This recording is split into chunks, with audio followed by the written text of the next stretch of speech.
I'm loving your wardrobe. I'm loving these gowns and dresses that you're wearing. I mean, Thank you. That's all Law Roach. Oh, La Roche. Yeah, Law Roach is my stylist, and he comes with all the different gowns and whatnots. He tries them on, and I pick my favorite, and then he tells me what I should be wearing. What? But yeah, so you killing the game with that. I am loving that. Thank you. So, do you want to do drama as well? I have done dramas, and I'll do some more dramas and some more comedies. Yeah. But what's your ultimate performance thing you like to do? Because I know you like to own the studio. Stand-up comedy. Stand-up comedy. That's what I love. I don't even like it. I love it. I love it too. It really is. It is a sustainer. It really does. Yeah. And it makes you feel good, don't it? That's what it is. I don't know about the sustaining, but it does make me feel great. Feels good to share. Did you find out who broke your device? No, I still have not found out. But I got new ones, so I'm good. Yeah. Is that a dog? Did I hear something shake like a dog's leash? Yeah. What kind of dog? That's a big dog. Old dog. That's a nigga, ain't it? It's a nigga. No, it ain't no nigga. It's a dog. It's a big ass dog. What kind of dog? Let me see. No. Why? Because it's not the interview with the dog, it's the interview with me. Oh, but that's part of you, ain't it? Your animal? No, I didn't give birth to this dog. This dog is lucky. This dog lucky is here. You have brothers and sisters? Yeah, I got 2 sisters and 2 brothers. What do they do? Are they in shoot. One's a cosmetologist, the other one is a teacher, and the other one living off of me, and the other one security stuff. So, I'm gonna talk to you about Bad Trip in a minute. Okay. Girl Trip is the thing that really broke you out, and made everybody in the world know you.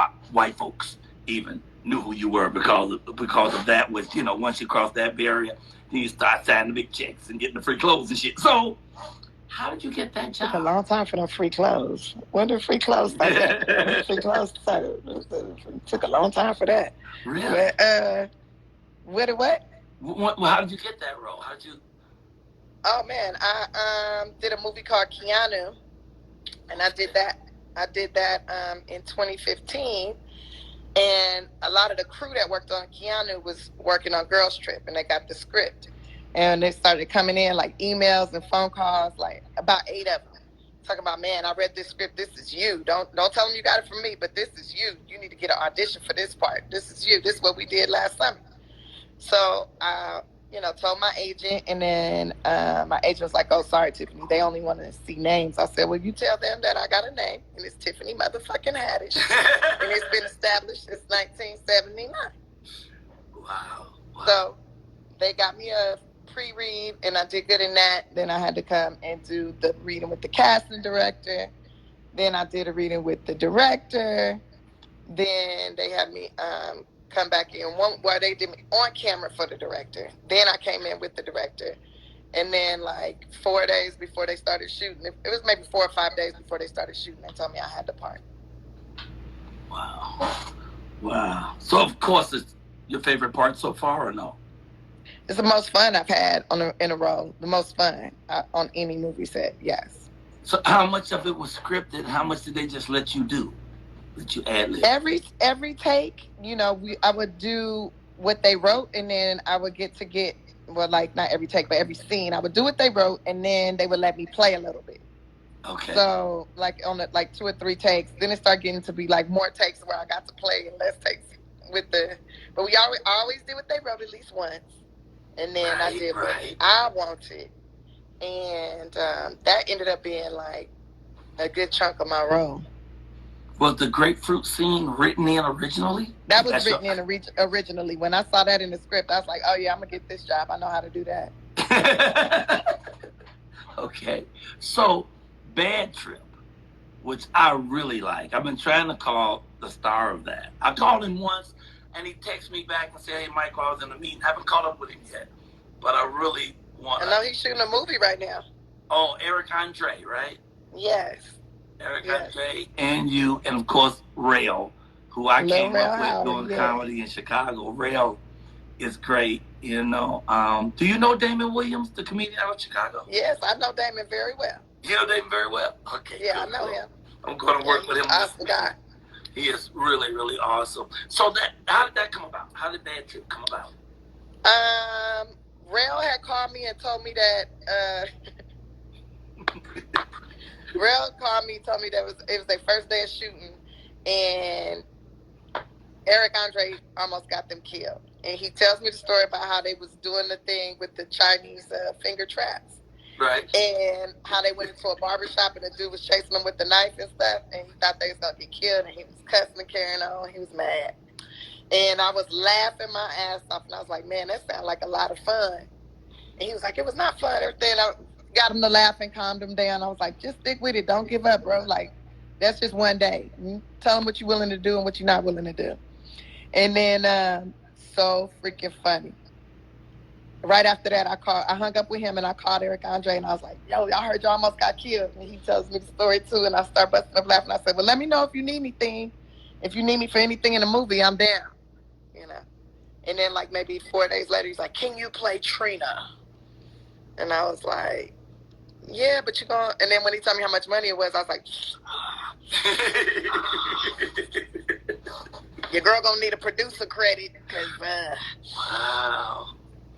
But it was really fun and it was super worth it. It was such a good time. It's hilarious. So I love working with my friends. When I can work with my friends, my real ones, I'm like, this is a blast. Was Trina written in already, though? Was that part written? Yeah, Trina was a character already, but they hadn't found someone that they thought could pull it off. I mean, I really liked seeing you in that role. I love seeing you as a gangster. When you walked out of a place where your car was moved from, and you smacked that damn bucket off the counter, that shit was crazy. You know, but my favorite scene has to be the gorilla. The gorilla. Yeah, the gorilla. I was like, oh, he crossing the line with this one. I kept trying to figure out how to get all them black women to go to the zoo without their kids. How did they do that? They said they went to a church. They had offered free tickets to a church. Wow. The faces on people when they watch this, and I don't know how many of you folks have seen Bad Trip. It's so good because nobody knows what the hell is going on except the actors. Everybody else is surprised as hell at everything that happens. And imagine being surprised when it's outlandish. And I mean, stuff is outlandish that they do in there, you know? And I'm like, wow. So I love that. I love that movie. What's your favorite scene in that movie? My favorite scene in that movie, I love when we went into that restaurant and I was like, you know, interrogating people in the restaurant to figure out if they knew who my brother was and passing out all the things. That's my favorite scene. And a little short lady. I really didn't want to go in there because I really thought them people would recognize me. I mean, we was in Atlanta. I'm like, it's a lot of black people in there. They're going to know it's me. But they did not know it was me. They had no clue. I couldn't understand that though. Like, I couldn't understand what more people didn't recognize. When we finished, like when we had finished running it, when we like bled it for everything we could get it for and everything. Right. We're like, you've been pranked. This is a prank movie, and this is Eric Andre, and this is Little Red Harvey, and this is Tiffany Haddish. And that lady gonna say, I thought you might have been Tiffany Haddish, but Tiffany Haddish don't have tattoos like that. She don't act like that. Like, I just did not know. I was. Her hair don't look like that. So was this the short woman who kept on saying everything? She like, oh, I told you, I know what she looked like. The snitch, yeah. She was a snitch. she was so great. She was super great. And it was like, you talking too much. You said if you could have dinner, you'd name 3 people, and you said Oprah Winfrey, Michelle Obama, and Jesus Christ. I said that. Yeah. I feel like I would have said, I mean, that's a good dinner, but I feel like I would have said Bill Cosby and Richard Pryor and Jesus Christ. Because I just want to hear Bill Cosby's jailhouse stories, but then I want to hear Richard Pryor making fun of Bill Cosby for going to jail. Then I want to hear Jesus tell us what really happened. So, have you met Bill Cosby? Never. Have you? No. Yeah. I met him one time in an event that we did at the Kennedy Center in New York. And so I met him. He was very, I don't know, very royal. You know, it was like everybody came near him like he was the king. People didn't want to look him in the eye. They sort of talked to him really, you know, like he was this really thing, this great entity. You know, he's a great comedian, though. No question that he's a great comedian, especially out clean comedians. He's probably one of the best. You know, right. I found him more interesting than anything else, and he was actually hosting it. Yeah, he was hosting. It was pretty interesting. But I only met Richard Pryor once, but he wasn't in a state. He was already in a bad state. He was in a wheelchair, and so I couldn't like. That's why I met him in a wheelchair too.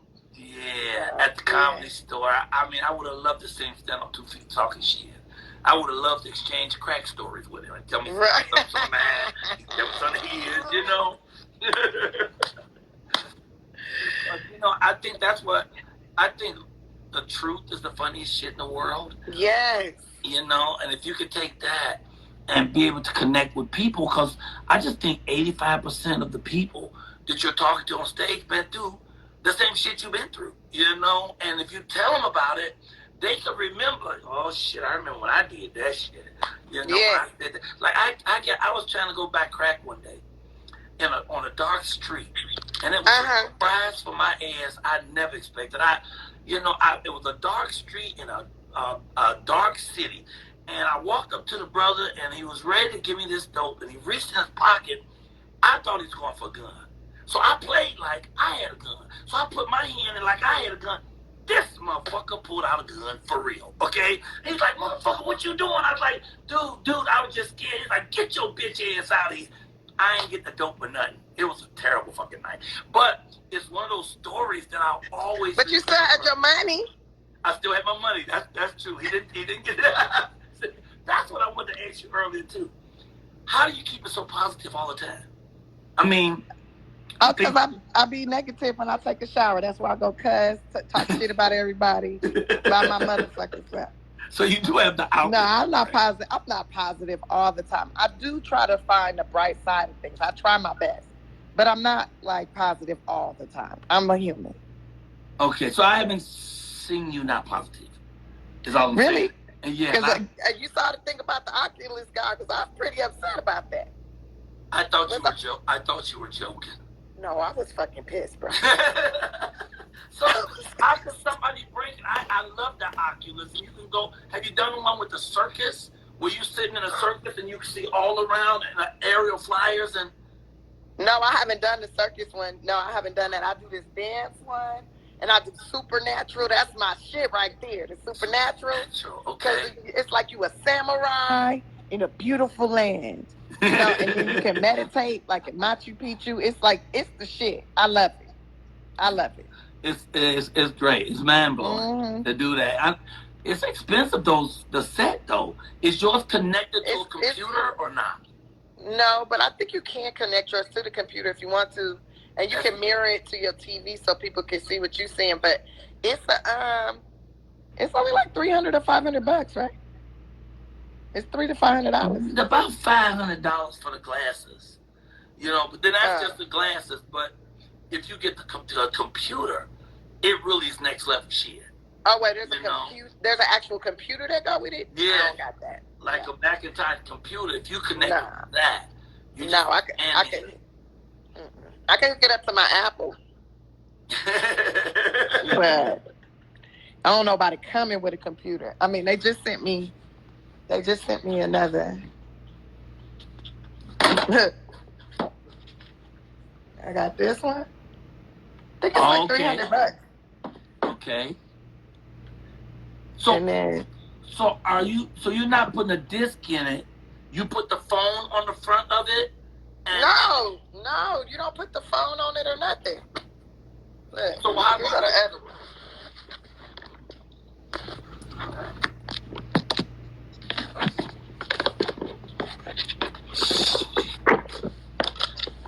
So it comes in a case like this. Okay. This is the supernatural one. The supernatural people sent it to me because they felt really bad for me. Okay. And I had already bought another pair, right? So. And so it's called Supernatural, the company? No, that's the app. Okay. That's the app. The app is Supernatural, not Oculus. Now, Oculus is the device where it works the app, and you can open it up like this. And for the people who don't know what it does, will you tell them? It takes you. It takes you to another place. Takes you to another land.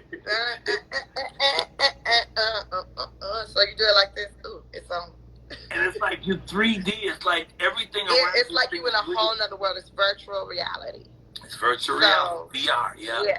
So like right now, there's like a bomb ass living room in here. There's a way I could record this and then I could probably stream it next to my IG page. But yeah, this is. Wow. It's pretty dope. It's pretty dope. Now it's pretty awesome. I love it, and it looked good on you with that hat. You should take a picture of that shit with that hat.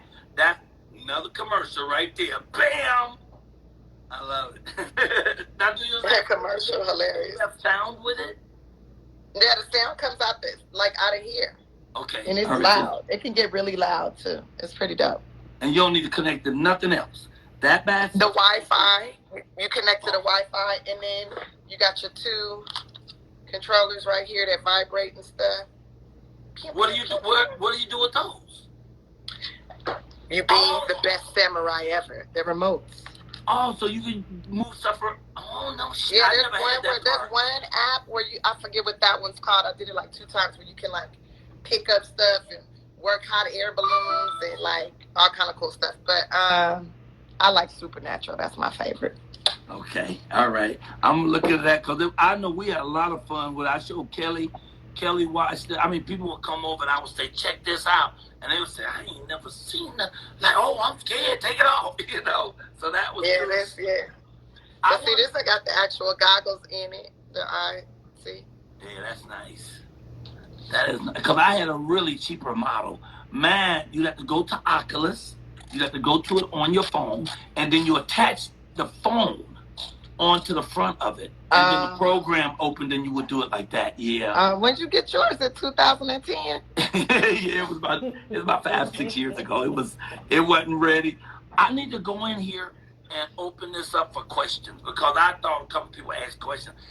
There's fucking 99 questions, so we're not gonna try to ask no 99. But let me see what people are asking. I know you turn the comments off so they can't just randomly ask. You gotta get them questions. Oh, they could ask, but they be on your face. I don't want them words on your face now. Okay, what place did you find the most success? What place did I find the most success? Los Angeles. Los Angeles. What I mean, what do they mean by that? Success in like what realm of genre of work that I do?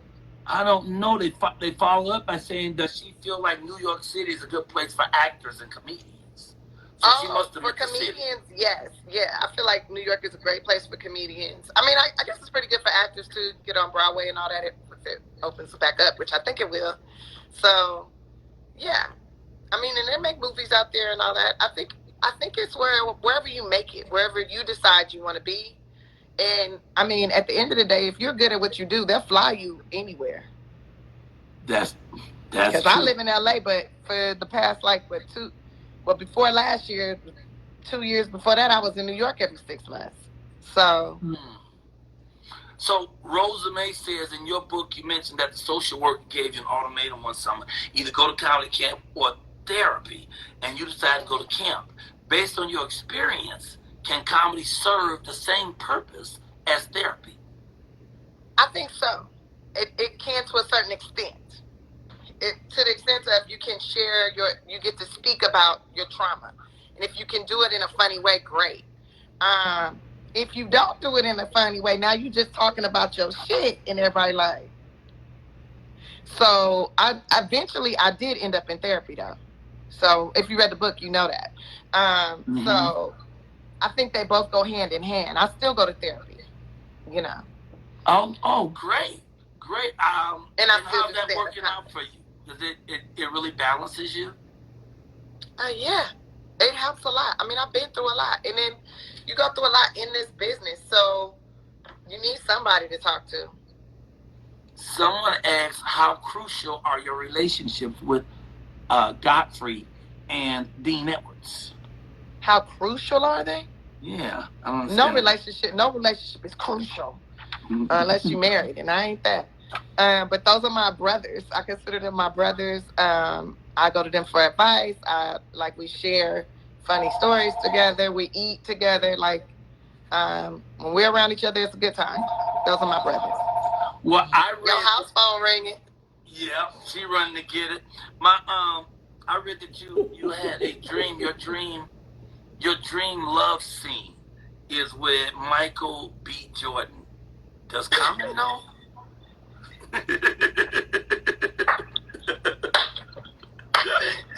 Well, that was an old ass article, bro. Oh, really? Yeah, but Common knows.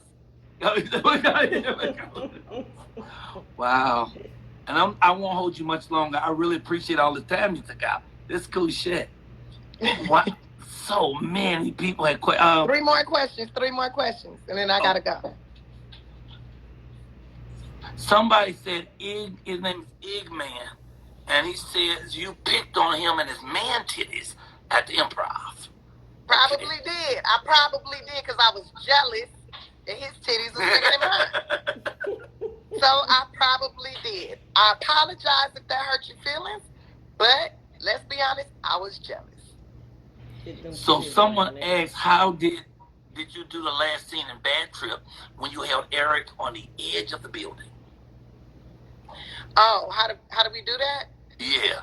I was holding him by his jacket, and there was a lot of stunts and coordinators going on, and a lot of harness and ropes, and yeah, they painted a lot of this. It's funny because I had to stay in a certain position so the people down below couldn't see those ropes.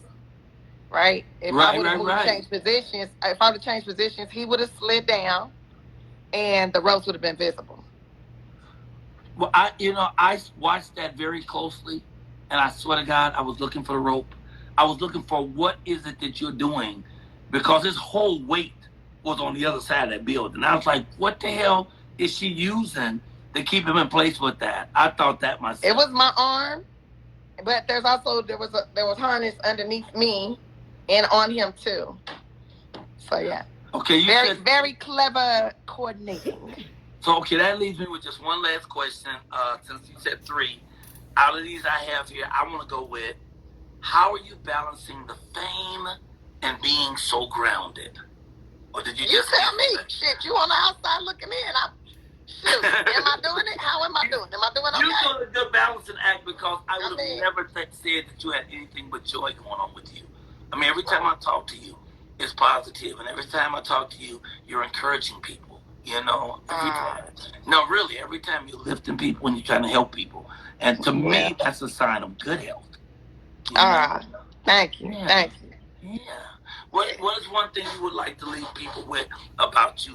Maybe something that people don't know that you would want them to know about you, or maybe you don't want to know shit. Fuck them. I mean, I feel like everybody know everything.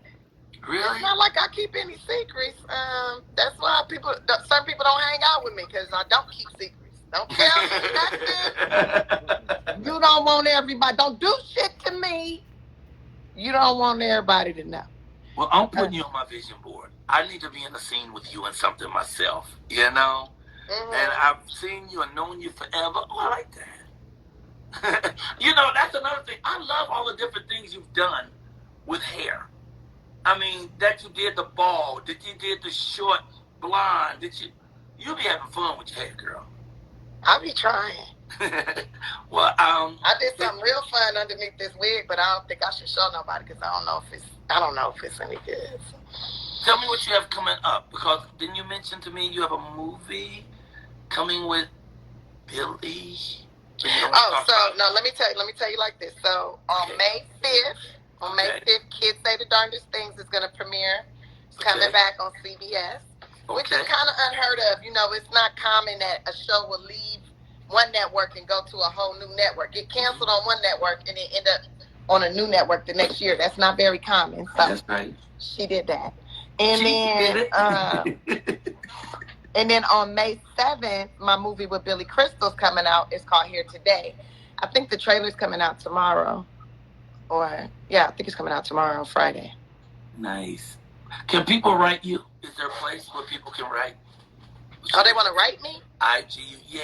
People want to know how can they reach out and ask you questions and stuff. You probably don't answer your own stuff at this point, do you? Yes, I do. I got a huge bag full of letters, and it takes me to, sometimes I do more, but on average, 10 letters I write back a week, hand write back. Really? It's a lot. Yeah, you want to see? Hold up. Yeah, and where would people write a letter? I didn't know people even wrote letters. People write letters, nigga.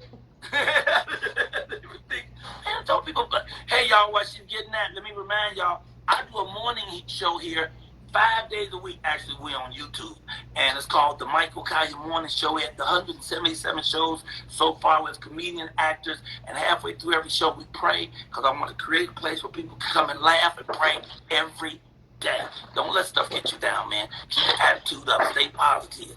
That's the bad. This is my stationery that I use. This is the stationery I use to write back some people. But yeah, this whole thing. What? And you actually read all of that stuff yourself? Yeah.